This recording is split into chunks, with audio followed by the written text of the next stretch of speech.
Good evening, boys and girls. Miss Underwood has a very special book for us tonight for our evening story. It is Daisy Head Mayzie by Dr. Seuss. So this is going to be a very awesome story, so let's get started. It is hard to believe that such a thing could be true, and I hope such a thing never happens to you. But it happened, they say, to poor Mayzie McGrew. It happened like this. She was sitting one day at her desk in her school in her usual way, and when she felt a small twitch at the top of the head, and she looked up, and she almost dropped dead. Something peculiar was there. A daisy was sprouting right out of her hair. Oh my goodness. I would not know what to do if there was a daisy coming right out of my hair. Behind her was sitting young Herman Butch Strodel. This looks like a daisy up here in her noodle. It does not make sense. Why it couldn't be so. A noodle's no place for a daisy to grow. Then spoke up another boy, Einstein von Toss, the brightest young boy in the whole of the class. It is a very odd place to be sprouting a daisy, but nevertheless, one is growing on Mayzie. Hey, look it, cried Butch, right here in this room. Daisy Head Mayzie, she's bursting in bloom. Oh my goodness, if Miss Underwood had a flower sprouting in her hair, she would be panicking. Miss Sneacher, the teacher, came rushing up quick. Such nonsense, some child is playing a trick. Which one of you boys stuck that thing in her hair? You know a daisy could never grow there. But teacher, said Butch, I saw the thing rise right out of her head with my very own eyes. Just give it a yank if you think I tell lies. Miss Sneacher had heard quite enough of this talk. Mayzie, hold still and let me get a hold of that stalk. Ouch, hollered Mayzie. Quit yanking, Butch says. You're giving her pains. I bet those roots go all the way to her brains. The kids in the room started shouting like crazy. Daisy Head, Daisy Head, Daisy Head, Mayzie. Daisy Head, Daisy Head, Daisy Head, Mayzie. Children, be quiet.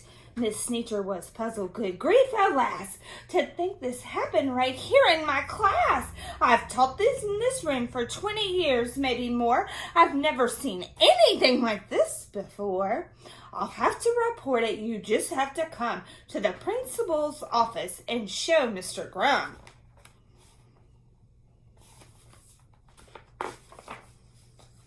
Now, the principal, good Mr. Gregory Grum, was a very wise man, just as smart as they come. He knew more than anyone else in this nation about long division and multiplication. He knew all the answers, why oceans are deep, why skies are so high, why mountains are steep. He should have the answer to this thing on Mayzie.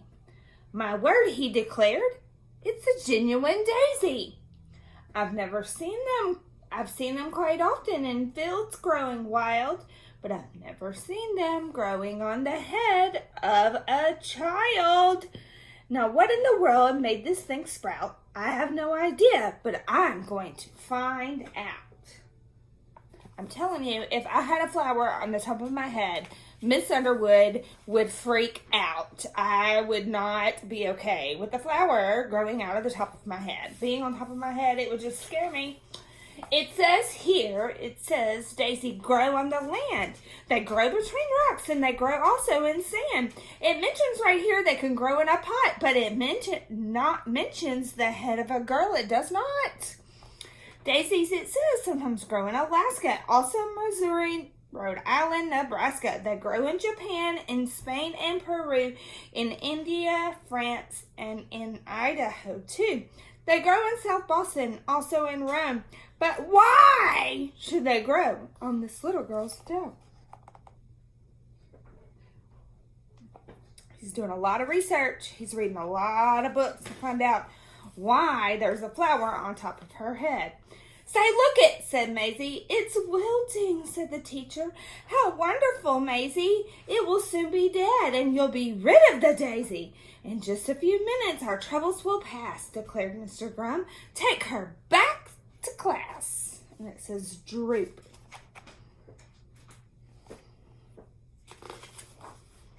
Then Principal saw a most terrible sight, that Daisy was dying, and that was all right.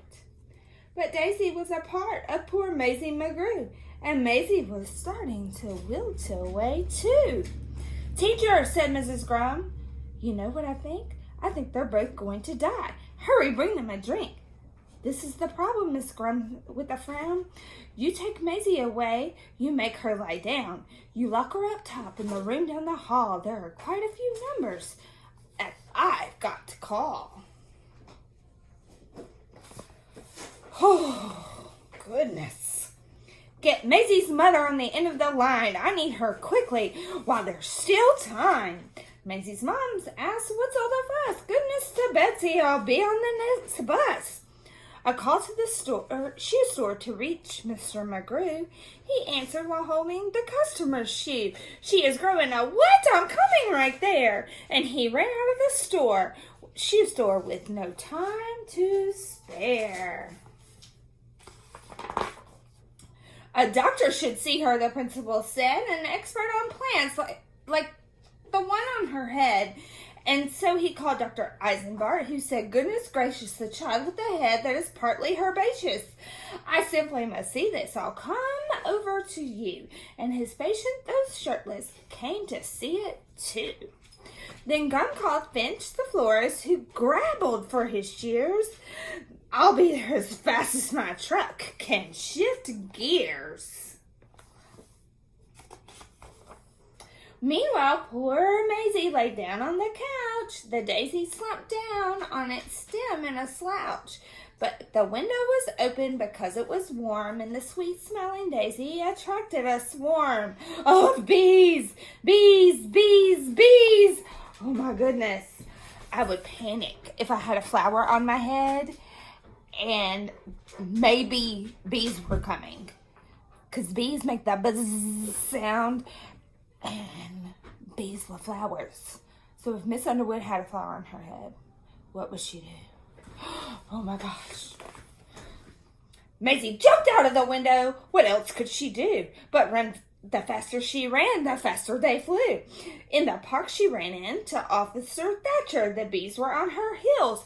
Were just starting to catch her. He said, hey, wait a minute, kid. I'll be right back. And left Mayzie alone to fend off the attack.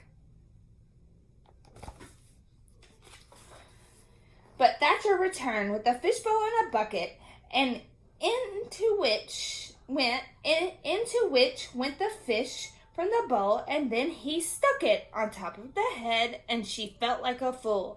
Kid, I'm taking you back to the school. So I guess he covered up the daisy with the fishbowl. So if I had a flower on my head, I really hope I would have something I could put on to cover that flower so there wouldn't be bees coming. Principal Graham, who did not know what to do.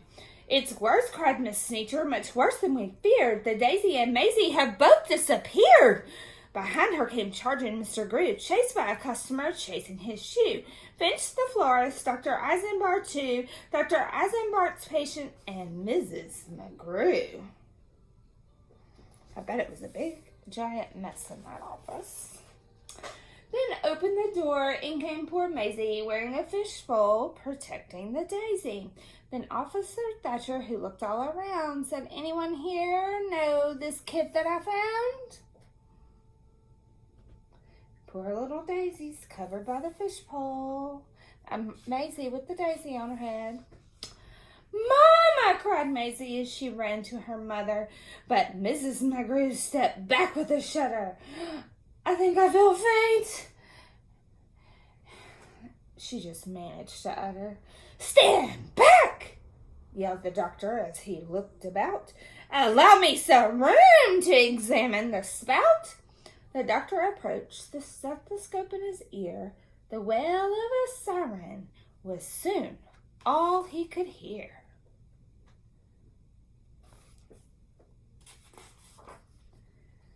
And then, without the warning, the door opened wide. But who, the mayor, should step inside? Acting important, there was none to compare. He was best at long speeches chock full of air.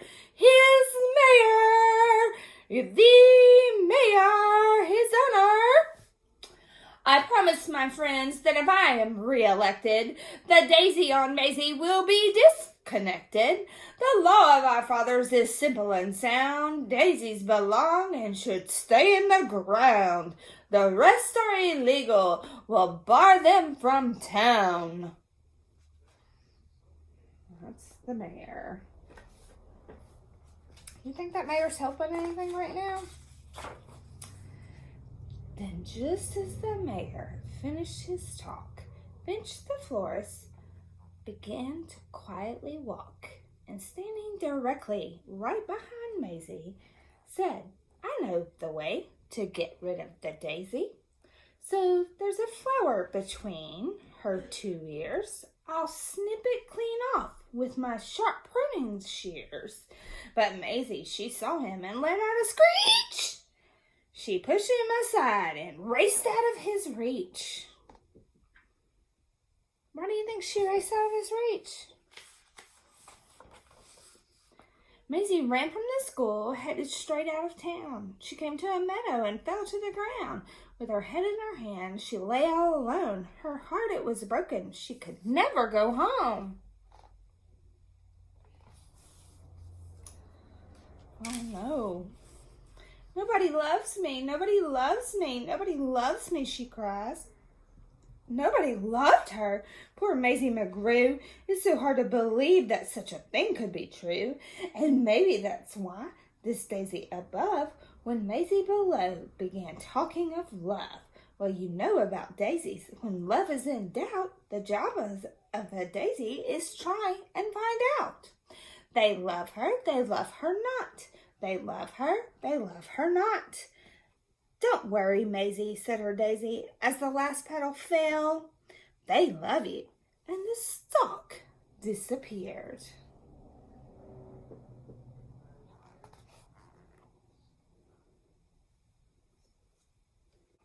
Well, that's how it all happened. The thing went away, and Mayzie McGrew is quite happy today.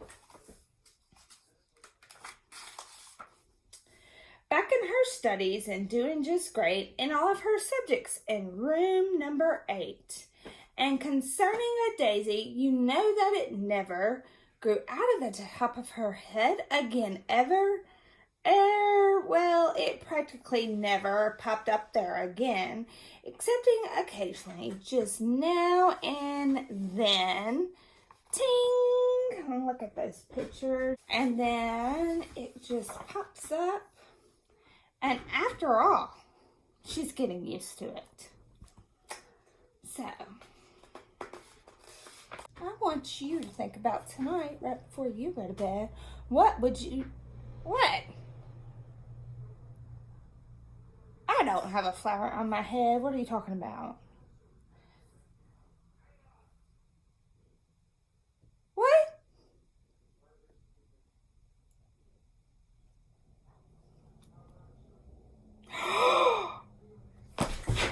Oh my goodness. Do you? Hold on.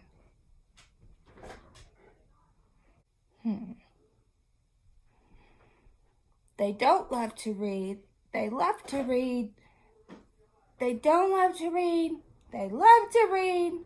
They don't love to read. They love to read. Your love of reading made my flower disappear, just like Daisy had Mayzie. Oh my goodness.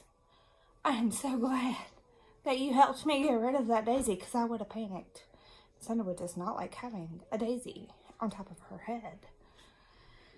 I hope that it's true, that you enjoy reading. And don't make Miss Underwood be a daisy-head Miss Underwood.